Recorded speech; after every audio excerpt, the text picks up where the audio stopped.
Welcome along to episode 830 of the Milk Bar. Jason Forrest here with you as ever. And coming up on the show this week, Red Dwarf's Robert Llewellyn will be along. We'll be talking a bit about Red Dwarf, but also about EV charging with the team at Eon. Next, we'll be catching up with Little Women's Catherine Chalk. She is the rep this week, playing Beth. Also on the way at the rep, Spitfire Girls. We'll be catching up with Kirsty Cox to find out about that show. Alt Black Era will be along. They are National Lottery game changers with Arts Council funding. They have sort of made an absolutely massive impact, and we'll be talking about how we want face-to-face conversations as well as doing stuff online. Plus, we'll also be talking to Karen Tyrrell, CEO of Drink Aware, as we find out about the work they're doing with Andy's Man Club to help people keep their drinking in check. That's all on the way on the show this week. Welcome to the Milk Bar. Welcome to the Milk Bar. Welcome to the Milk Bar. Welcome to the Milk Bar. Welcome to the Milk Bar. At the Birmingham Rep from the 20th of May, Little Women has a limited run. Catherine Chalk is playing Beth in the show and joins me now to tell me about the production. How you doing? I'm very well, thank you. How are you? All good here. Now, it runs through to the 24th of May, so it's one to get in there quick to get along to see. And this is obviously all based on a book. One I have to admit, I ashamedly have never read, but is a staple in schools across the UK. Absolutely. Well, you definitely should read it. I read it just for this job. I hadn't read it beforehand, and it's so wonderful and has so much in it that you can't get into any adaptation. So I do recommend. Louisa May Alcott is behind the story, and this was inspired by her experiences growing up. And it is literally one of the best loved novels of all time. And from the sounds of things, once you've read it, you adore the characters, the people, and the way in which the situation is explained. And a world of sisterhood, courage, and ambition. That's just the starting point, isn't it? Yeah, definitely. I think all of the sisters have such a distinct voice, and I think it's so beloved because everyone can find part of themselves or see themselves in one or more of these sisters, and they all have these like vividly different journeys, but they're all kind of as important as each other. And I think all the different routes that you can take in life are really explored and valued in this story. And a journey into womanhood, but a journey in a slightly different time to our own. Yes, I mean, obviously it's set in the 1850s, 1860s, but there's so much that feels as relevant today as it was when it was written about sort of women trying to find their voices, being taken seriously. You know, especially with everything that's happening in the world at the moment, a lot of that seems to be under threat at the moment. So to have a story that does go into all of that, but also explores it with such joy and laughter and heart feels really important at the moment. I mean, being in a time now, we shouldn't see any parallels between day-to-day life and this book. In theory, you would hope. It should only be Yeah. some of the smaller moments of positivity and the togetherness, which is actually runs alongside women's experience today. As you said, that's not the case, but this is interesting to see that when times were possibly harder, I'm not saying it's easy now, but times were possibly harder, women hadn't even got the vote at this point. We would still, see such elation at times here, and the fact that even in spite of the world and the way it treats women here, they are able to get on top. They're able to be the people they deserve to be, and that again is it's heartwarming in its own way. Yeah, absolutely. I think you put it brilliantly. And I think it really celebrates the resilience of women in particular, the sort of the characters. And you see it in so many different ways and all the different generations of women in this show as well, which I think is really interesting. You have the Aunt March character played by Belinda Lang, who's very much in touch with the tradition of things and the doing things by the book and trying to get by as best you can, marrying well, which some of the characters in the story can look down on, but actually it comes from this place of great practicality and understanding of the world that she's in. And then you have the Marmee character, who's this kind of pillar of strength and kindness and home. And then obviously you have all four girls who are so free spirited in their different ways. And I think that's one of the things I love about this adaptation in particular, is that you really get to see all those different generations of women and how they've all kind of helped one another become more free as we go through time. And I think a lot of people can relate to that with their parents, their mothers, their grandmothers, their sisters, just in guiding each other forward and hopefully making it better for the next generation than it was for the previous. And again, that's what we hope and strive for in this day and age too. The fact that Yeah. we look to people to inspire and then move forward. Although role models have changed significantly since this time, so it's interesting to see how our role models might be more locally based, whereas these days people look up to stars of X Factor and beyond. But actually, you in this time, your role model structure is very different, probably in some ways more wholesome, but equally with various layers that you don't necessarily always see from the surface. Yeah, I think that's such an interesting point. And I guess a lot of it comes from, you know, pre-technology, people didn't have all this contact to all these different people across the world, or these, interacting with strangers, as it were. You had your family and you had your friends and the people around you, which I think is still very true of today. But yeah, it is interesting to see how role models change and what becomes important or less important as time goes by. And I think this story definitely celebrates the role model of family and sisterhood and female friendship, as even outside of family. I think Mhm. these girls, they're friends with one another and they want to see each other win. And it's lovely to have a story that kind of brings that back, and you get to see that close to home and can remind us of all the brilliant women and people and loved ones that we have in our lives outside of social media and the sort of strange world that we live in now. And Louisa May Alcott's world would have been one where men would have been behaving in a way which we would now class as misogynistic, yet was pretty much standard back then. And you got the title Little Women. It has that sort of connotation to it as well. When if you look at it from, it could be seen in a negative way rather than the positive, actually, which is these girls growing into womanhood. Yeah, absolutely. But I think, again, one of the sad parallels is that we do still face a lot of misogyny, more so in sort of the past 5 years, I feel, than in you know, since my childhood.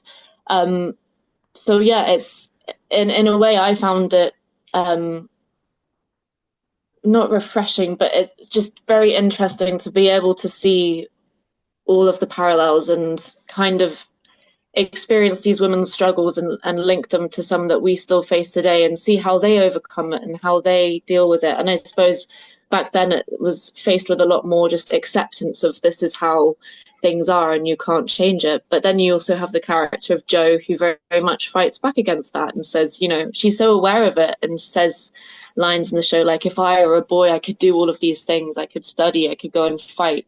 And I think it's a great reminder for us nowadays, for the audiences watching, of yes, we live in difficult times, but there's always been difficult times, especially for women, and we just have to keep fighting against it and pushing back and not letting people say, what you can and cannot do. So in that way, I think the show is a lovely reminder for us to keep fighting. Absolutely. Keep fighting and be inspired by the characters that are part of this show. As I say, it runs from the 20th of May through to the 24th, Tuesday through Saturday. Birmingham-rep.co.uk to get your tickets. You can get them through the box office by giving that a call too. But I think this is, it sounds like an amazing telling of the story and a glorious look on stage as well. Is it completely immerses you in there in the time? We do our best. We do our best. I think the set is beautiful, and all of the creatives have done such a fantastic job on this show. So I think anyone that comes to see will hopefully be transported along with us. Well, we'll send you back to a time gone by, yet still inspiring and running parallels to the world we live in today. Catherine Chalk, Beth in Little Women, thank you for joining us. Thank you.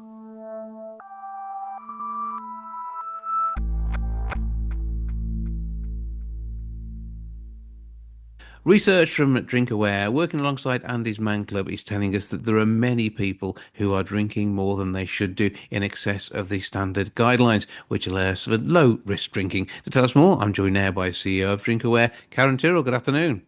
Hello there. Now, when it comes down to enjoying a drink, when done socially and in limited volumes, and yes, some 14 units a week, we know we're in a low risk zone where alcohol can be enjoyed by most people safely. However, when we are looking at a higher amount of consumption and people using alcohol to take away their problems they face on a day-to-day basis, this is where we start to see issues. Exactly right. And we have done some research that shows that something like 58% of men who are between 45 and 64 years old feel like the people their age group are actually drinking to cope. And so that is something that we want to open up conversations about, basically. So we've worked alongside Andy's Man Club, and we've got our campaign launched today where we're encouraging people just to talk a bit more about their relationship with alcohol and to recognize that much as we are learning to talk more openly about our relationship in terms of mental health, we would like to see some of those conversations open up in terms of our relationship with alcohol as well. Because overconsumption is often seen as a bit of a laddish thing to do. It's almost been encouraged in some older age groups as being, the way that you do things. And, a swift half is fine, but actually when you're talking several pints or maybe drinking spirits and wine as a way of numbing the issues that you're having on a day-to-day basis, this is where it starts to hit you hard physically. And of course, that ends up with a further problem on the mental health side of things too. Exactly right. So alcohol can cause mental health issues, and equally having mental health issues can mean that people turn to drink. So it's a complex relationship, but actually what was important is recognizing what the motivation is about why you might be drinking and thinking about how much you actually are drinking. So what the chief medical officer recommends is that you drink no more than 14 units in a week. And that is around 6 pints of beer or 6 medium glasses of wine. And you should have several days in the week where you don't drink at all. Now, for lots of people, that's exactly what they do, and that's great. But there can be times in life where the pressures of the modern world can get on top of you, and you might find that you're drinking a bit more than that. So at that point, we would be saying, check your drinking from time to time. Come and do a quick check on our website and try and find some ways to cut down. So that might involve things like planning in advance if you know you're going out. It might be setting yourself some limits, choosing some days in the week where you're not going to drink at all, or it might be swapping out to some low or no alcohol products as a way to still feel part of the conversation and the crowd, but be cutting back on the number of units that you're having in an individual week. Yeah, because it's all about the units, and with so many good 0% products out there at the moment, it's all very low percentage products.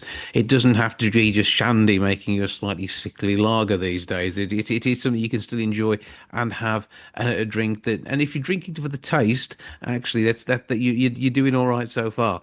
But the problem we're having here is people aren't talking about their problems. They're using alcohol to take those problems away, and this is where groups like Andy's Man Club, we've recently had one open in Wolverhampton, and each Monday evening down at the Science Park, they get together, they sit, they talk, and this helps people through the sort of things that are surrounding them and adding pressure to their life. And it could be they need to sit down and talk about the alcohol they're consuming. That could be what is concerning them, but actually it could be concerns around work, family life, and other things, which having that conversation could start to get them leveled up in their head on what they need to be doing, maybe conversations they need to have outside the group as well, and just spurring people on to talk can make a huge difference. It could be through that conversation they may go to talk about the problem and then realize actually their drinking is becoming a dependency now, and they may not even have clicked to them before. Exactly, and I think that demonstrates the power of conversation, really, and to move some of these conversations out into the open. So to be okay talking about alcohol and the part it plays in your life. Is it there, and is it doing you good service? Is it helping you? Is it making your life better? Or has it actually tipped over into a space where it's making things more challenging for you? Are you not following through with family commitments that you may have set? Are you struggling to sleep at night? Are you waking up and feeling slightly the worse for wear one day more often than you might want? There are a number of signals and signs that maybe your alcohol use is getting a little bit outside of your control. And what we would be saying is open up and start talking about that. Use the different types of services, the mental health services and the alcohol services that are available across the country. And do go along if you are worried and talk to somebody like Andy's Man Club, or if you think your problem is more severe, of course, get in touch with your GP. Mm-hmm. As part of this campaign as well, Chris Kamara has actually put a video out talking around his issues, and you can see that online too, can't you? Yes, you can, and it's really great to have people like Cami really talking about why it's so important to talk about your feelings, make that connection with other people, because as we've said, about 60% of people are recognizing that other people are drinking to cope. So this is not an unusual thing that is happening in our society. The more opportunity we've got to talk about things openly, the easier it will be for you or friends or family or those around you to ask for a bit more help and support, and then to take some relatively simple and easy steps just to cut back on how much you're consuming. Yeah, we've talked around some of those 5 tips. I mean, getting to know your limits, setting your goals, asking for support. Yeah, switching to alcohol-free drinks is another brilliant way of doing it. And so you can still appear to be enjoying a pint, or at least actually enjoying a pint, which is, as I no alcohol. But then don't give up as well. I mean, celebrate your achievements as well. Find a new little treat that'll help you out too. Exactly right. And I think noticing some of the small wins can make a really big difference. So it might be that just having a single day when you don't drink at all is a huge step. So celebrate that step. And then also think really carefully about small behavioral changes you can make. So, simple things like choose to have less alcohol in the home, don't have it at eye line in the fridge, for example. There are really simple things that you can do that might reduce the chance of you choosing to have a drink on an individual day. So check out all the details. Where do we find that drink checker? And of course, all the rest of the advice online. So please do come along to the Drinkaware website, which is drinkaware.co.uk, or you can go and have a look on Andy's Man Club to find a local group near you. Mm-hmm, absolutely. I know we have Wolverhampton and we have Stafford too. And Wolverhampton is Monday evenings, 7 through 9. And you get a cup of tea and a biscuit. What's more to yeah, and a great conversation. It all sounds good to me. Absolutely. Karen Tyrrell, CEO of Drinkaware, thank you for joining us. No problem. Nice to meet you.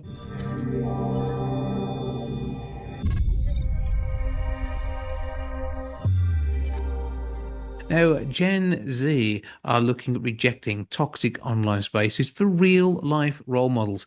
Two real life role models are sisters Nairobi and Chaya, who have been making music together for the last 5 years. How are we doing, girls? You good? We're good, thank you. How are you doing? All good here. So tell us a bit about how your two-piece rock band came about. Oh, so it was during the pandemic. There was a whole lot of nothing to do. And our mum kind of gave us a challenge, knowing that we loved music, to try and, take it seriously and do some research about the actual industry and see if we can release our first single. And then we did in 2022, February. And then from then, it went so well in the first few months. And luckily for us, she believed in us at the ages of 15 and 18, that we could make a career out of this. And then we just kept going. So that was our first taste of the industry. But in itself, though, a bit of a challenge, particularly for Nairobi, with the chronic fatigue syndrome that you suffer. Yes, it was really, really difficult. And we have to make sure that loads of precautions. So making sure I'm not doing too much energy wise. So with our tour in particular, jumping to the future. So we just came off our debut tour, which was incredible, but I'm not able to perform back to back to back show wise. So we were able to take gaps in between. So I need my therapy. I need time to rest in between because I have chronic pain and chronic tiredness. So we did 2 shows, a gap, 2 shows, another 2 days gaps and breaks and stuff. And I think financially, is not usually possible for a band of our size. Yeah. We did get funding for it. We got the Arts Council National Lottery Project grant for it. So that's kind of how, with my disability, we've been able to launch our first ever UK tour successfully at that. Which is absolutely brilliant. I mean, Cheo, what's it like being out on the road then on this? Because I know you're pretty much always looking out for your sister, aren't you? Even though you don't admit to it very often, you know you're really keeping an eye on her. Yeah, it's just, I feel like being on the road is very fun. Our tour was our first time. Well, we did our, what's it called? Install, but that's different. But the April tour, it was really fun, and it wasn't too bad, was it, in terms of disability wise? No, well, it's because I have it's so much more than just Up Black here and Arabian Chase. We have a whole team doing everything else, so I can't carry boxes of merch. So the band were doing things like that, so we were able to pull in other sources of muscle. But I mean, this is where teamwork does come in. I mean, and real life is so much better because, I mean, this is the research that we've seen from the National Lottery here is showing that, we want to get away from just living online. Even when you have got a condition which can be debilitating, I remember the 23 hours you found yourself having the need to sleep for in the past. You've worked through that through determination, wanting to be part of this, through support, help, and funding to allow this to happen. And actually, you're really reaping the benefits and showing what other people can do as a complete game changer. Yeah, absolutely. I think that people really are on one side, people don't value getting funding enough, but on the other hand, people don't know it exists, because for us to achieve everything that we have at this age, it wouldn't have been possible without funding. And it just shows that if you support young people, it's not because a lot of people think that age equals talent and with experience, but I think we've kind of proven that young people can be successful as long as you give them a chance. It's getting that raw talent focused, isn't it? And actually letting people realise this opportunity out there. And as a generation of game changers, the National Lottery, you're helping with funding here. I mean, how did you first learn that there was cash to help you sort of show off the talents that you have and develop a skill set off the back of your own work? So it was during 2021 when my illness was kind of at its worst. My mum found this songwriting course. It was run by Inspire Youth Arts, which is also funded by Arts Council. And I went on every Tuesday for an hour, and I just remember being in so much pain, being so tired. I was like, Mum, no, let me sleep this, I'll go next week, I'm too tired. And she was like, no, Nairobi, you love music, get up right now, it's just an hour. And then I'd sleep the whole week, but then on Tuesday for that 1 hour I'd get up. So music really gave me a reason to live, if that makes sense, because it was still during COVID time, so it was really scary just going out of the house. I didn't have much of a social life as well with my disability, so the world just kind of crumbled, but music really brought me back into the real world. So I'm really grateful for that. And you can't get more real world than a gig out and about touring the UK and making sure that those interactions are real. This is meaningful stuff. Well, not only for you to producing the music, not only the Alt Black Era name that's now out there that people know, and you can see that it's even better when it's on merch, but also the fact that you're getting a true interaction from the audience and feedback, which is so positive. Yeah, I think so. When I didn't tell anyone about my disability for the first 2 years of our music career, because I didn't want people to think that we got any handouts or give them this because she's disabled, or I didn't want people to scrutinize our hard work or think that we couldn't do a really incredible high energy live show, because I have chronic fatigue syndrome. So we did the big shows, we gave the full energy, and then we were like, oh, and by the way, I also have this, but don't treat me any differently because we've been fine these past 2 years, if that makes sense. Yeah, but it is just a feature of you, but it's getting people to the point at which they realise that's just part of you. And you don't alter your lifestyle any more than you need to. Yes, you've got to take it into account. As a family and as a unit, you work on making sure you get the best out of what you do, but you adapt. And it's that adaptability which I think is more important than anything else. And the fact that you're showing off to people, yes, you can adapt. You may have to find a different way of doing things to what the mainstream is, but who wants to be mainstream anyway? I think it's been really, really exciting to see, because even so on one hand, seeing disabled people being like, I feel so empowered seeing you with your walking stick, and now I feel that I can go out and about with my walking stick, which is amazing to hear, knowing that, because growing up being like a 16, 17-year-old, I was really frightened to go out with a walking stick or a Zimmer frame or in my wheelchair. I was like, what are people going to think when they see a teenager in a wheelchair, you know? But having so many people message me privately or see me at shows and be like, I bought my walking stick today because I felt comfortable to bring it here, like that, you know, just little moments like that really just have such a deep impact on why we are making music, why we are sharing this kind of story, but also how we're kind of like normalizing disability for the people that aren't disabled or aren't necessarily even alternative that listen to our music, but they just like the vibes. Getting used to seeing a disabled person on stage and them raving in mosh pits down the bottom without it being like so solely focused about my disability. Like I have a personality outside of my disability. I'm still a human being with, you know, all the emotions. So to have people see me as more than my disability and have a great time as well has been amazing. Yeah, well, your chronic fatigue syndrome is something which actually is probably focused and allowed you to be more of who you are and more of the person we see than you probably would have done if it hadn't been there. So whilst, yes, in an ideal world, nobody would have these differences which move them away from what we consider standard, but actually it's part of building that strength, that power, and that presence that you have on stage when you perform.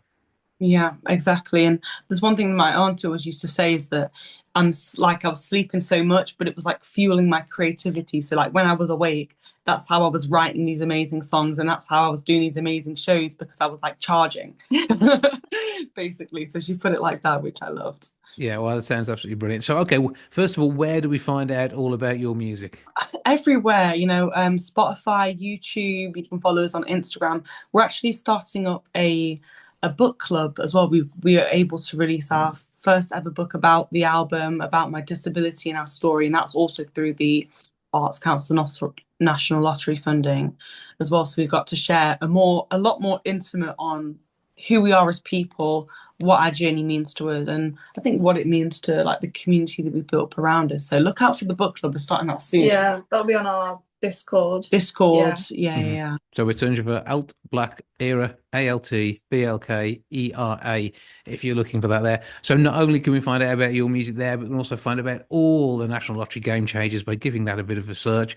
Give it a Google, and you can see more of the amazing people like our performers here who will be showing off their talents, developing skills, and helping through funding that comes from the Arts Council to really demonstrate the brilliance of what we can do. Yes, online, but also most importantly that face-to-face connection that we all really enjoy. Now, Robbie and Chaya, Alt Black Era, thank you for joining us. Thank you so much. Kicked out of the party, chased out of the lobby. Think I heard somebody, and they said, "Run, rabbit, run, rabbit, run, run, run, run, rabbit, run, rabbit, run, run, run, rabbit, run, rabbit, run, rabbit, run, run, run, rabbit, run, rabbit, run, rabbit, run, run, run, rabbit, run, rabbit, run, rabbit, run, run." Kicked out of the party, chased out of the lobby. Think I heard somebody, and they said, "Run, rabbit, run, rabbit, run, run, run."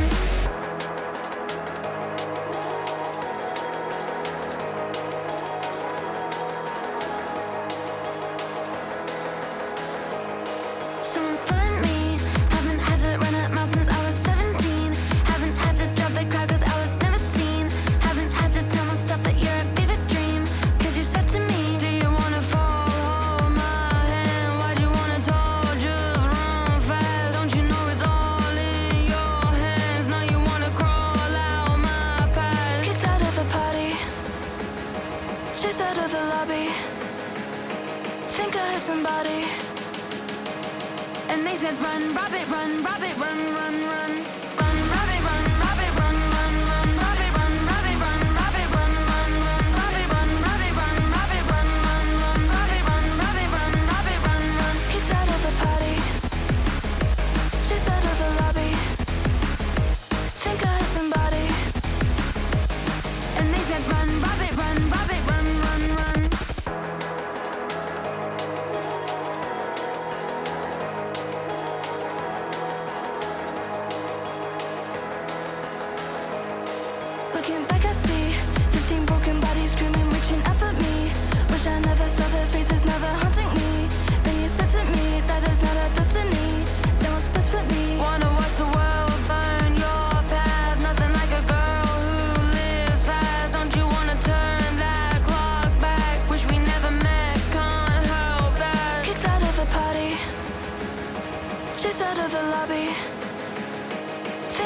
somebody. And they said, run, rabbit, run, rabbit, run, run, run. Run, rabbit, run, rabbit, run, run, run. Rabbit, run, rabbit, run, rabbit, run, run, run. Rabbit, run, rabbit, run, rabbit, run, run, run. Rabbit, run, rabbit, run, rabbit, run, run. Kicked out of the party. Just out of the lobby. Think I heard somebody. And they said, run, rabbit, run, rabbit, run, run, run. Run, run, run. Run, run, run. Run, run, run. Run, run, run, rabbit. Spitfire Girls is the rep in Birmingham from the 16th through to the 21st of June, inspired by the extraordinary true stories of women who dared to fly during World War II. To tell us more, I'm joined now by Kirsty Cox. Good afternoon. Hello. Hi. How you doing? Very well, thank you. How are you? I'm good too, thank you. So tell us a bit about this Yeah. production and your part in it, please. Spitfire Girls is an amazing new play, and it's sort of heralding the fabulous and just phenomenal bravery and work that the women of the Air Transport Auxiliary did during World War II. It's sort of telling the story of these women, and they ferried aircraft around the country during World War II to kind of keep things moving. So they ferried the airplanes from the factories to the sort of air bases. And I play two different characters in the play. I play the commanding officer of the airbase, and then also one of the pilots called Joy. So yeah. Yeah, and they weren't flying into conflict in most cases, were they? No, they weren't flying into conflict, but they flew in very difficult and very challenging conditions. So they weren't able to fly with any instruments or any navigation. So they sort of had to look at maps beforehand and then sort of fly by looking for landmarks on the ground. So they had to fly below the clouds, and they had to avoid barrage balloons. They really did fly in very challenging conditions. And although they didn't fly into conflict, several of the Air Transport Auxiliary which also included men who weren't able to be conscripted, they did lose their lives during the war due to the work that they were doing. It was phenomenal work. Yeah, I know. Obviously, you've got a situation whereby the Luftwaffe could have been heading your way anyway, so you were never sure whether or not you were going to be safe in the air. Exactly. I mean, and the other phenomenal thing was that they would, after their training, their initial training, they would fly any sort of aircraft. So they flew up about 140 different types of planes, and often they wouldn't, they'd just be given some basic information before they got in. They had a ferry pilot's handbook that was like a little blue book, and it had the sort of basics about what was different for each plane. But they would get in a plane and just fly it straight away, having not been trained in that aircraft particularly. So they were flying, most of the people who flew into battle, they were only flying one particular aircraft, but the ATA flew everything. So they were flying Wellington bombers, they flew Spitfires, they flew Hurricanes, they flew Seafires, Swordfish, everything. And where were they flying from? Because is it what is now Birmingham International Airport? Well, they were flying from different air bases, so I'm not sure what the nearest one would have been for Birmingham. But they the base the story that we tell is called Hamble, which is near to Southampton, which was an all-female air base. So there were bases all around the country, up in Scotland, in Northern Ireland, and all over.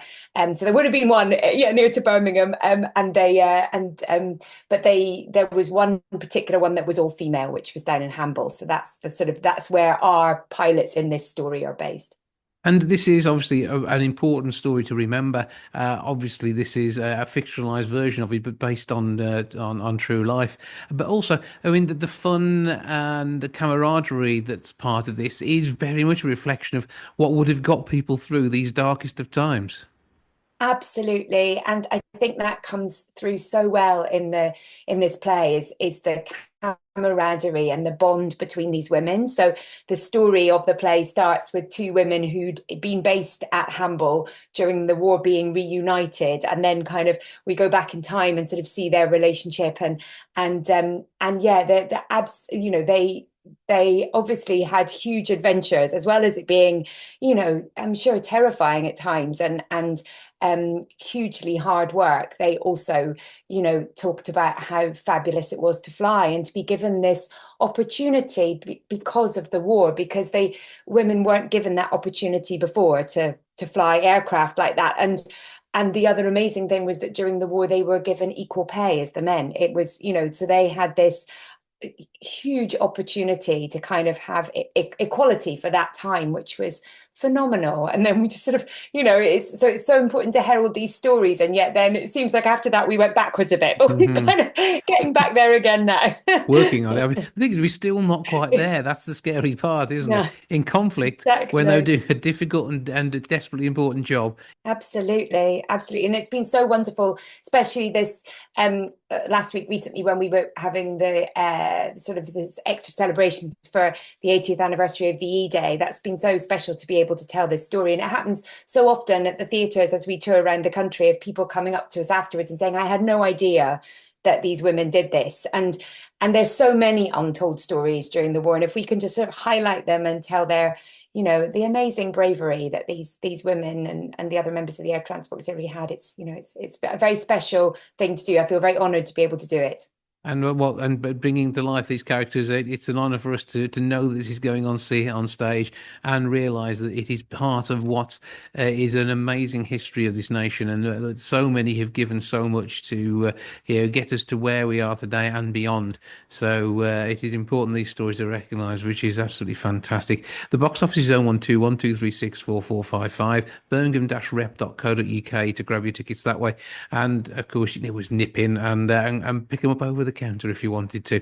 But certainly this is a story which is absolutely worth telling, isn't it? Absolutely. And I mean, there's a lot of laughter, there's a lot of emotions in the play, and there's amazing moments of sort of flight, beautiful music, projections. It's a real, as well as being an amazing story, it's a beautiful theatrical production. So well, it's all set around New Year's Eve in 1959 as they get back together to reminisce about their time in the air and playing joy. That sort of things. I'm sure that there will be a bit of a lift, won't it, for you? I think as well, and just be able to share a glimpse into these lives must be amazing. Yeah, it's brilliant. And yeah, there's a lot of fun. There's a lot of banter in the scenes between the sort of the pilots. And then I also get said to play the commanding officer who's sort of in charge of all these women. And it's a real privilege to tell their story and to kind of herald the work that they did. Well, break a leg, have a brilliant time with the show. It is at the Rep in Birmingham from the 16th to the 21st of June. Kirsty Cox, thank you for joining us. It's a pleasure. Thank you for having me.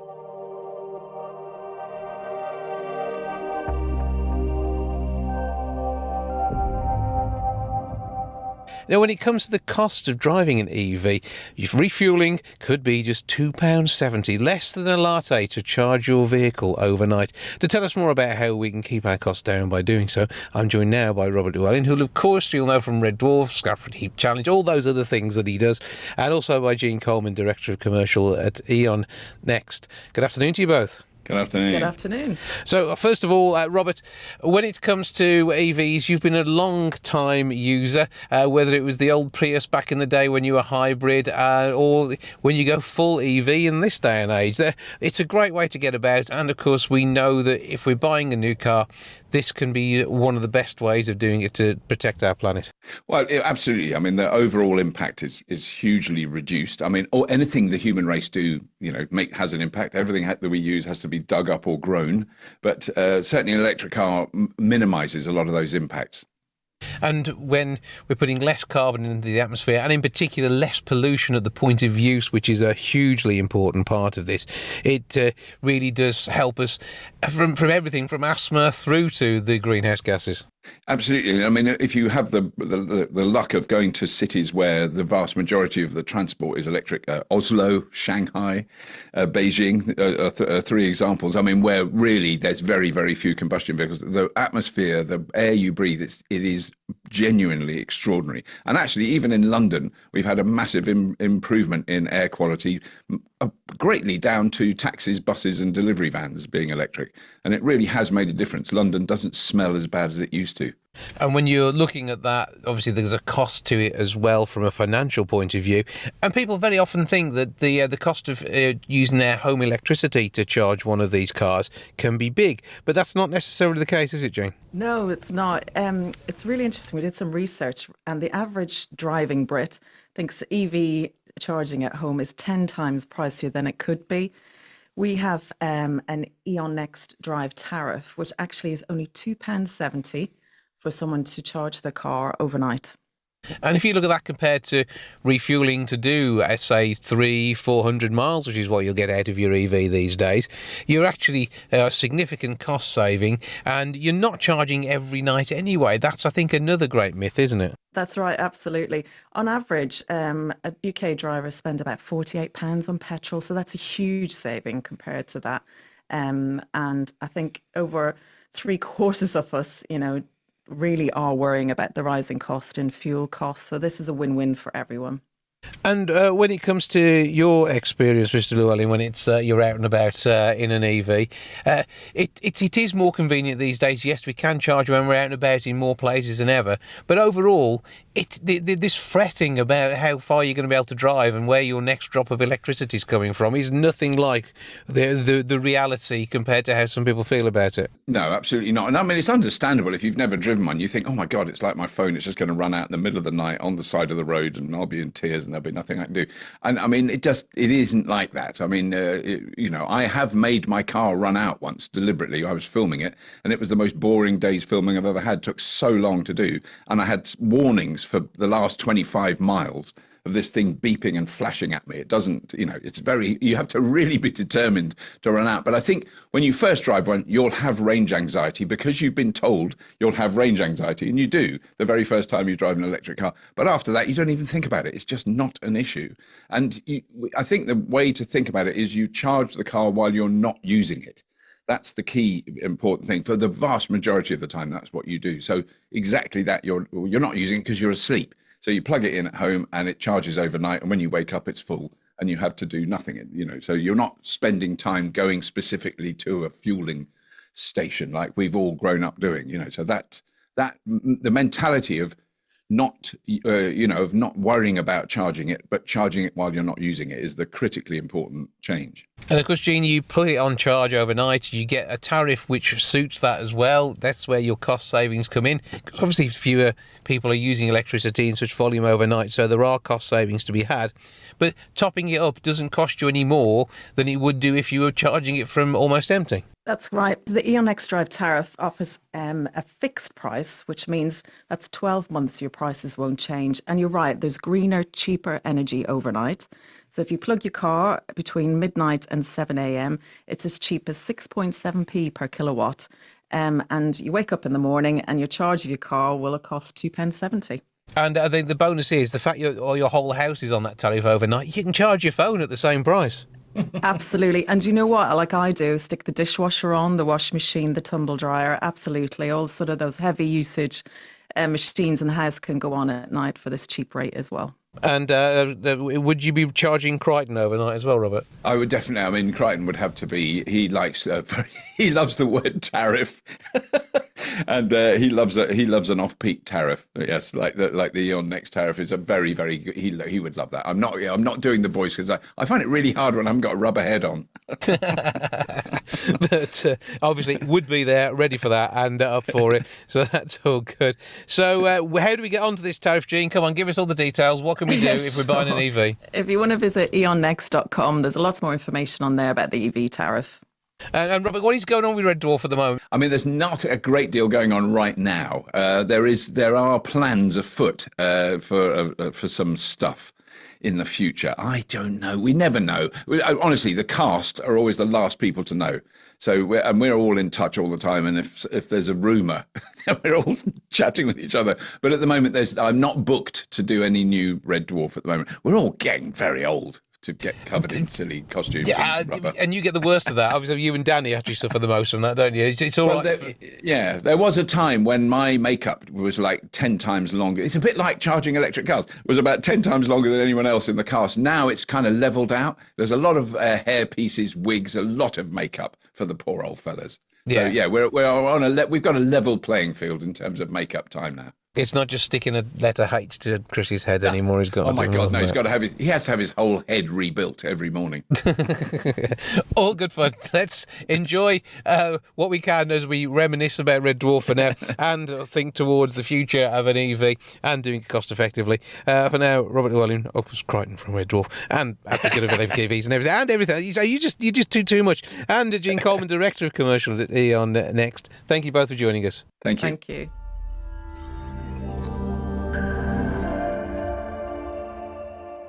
That's all for this week. Thank you so much for joining me. Back with episode 831 next week. I'll see you then. Ta-ra for now. Goodbye from the milk bar.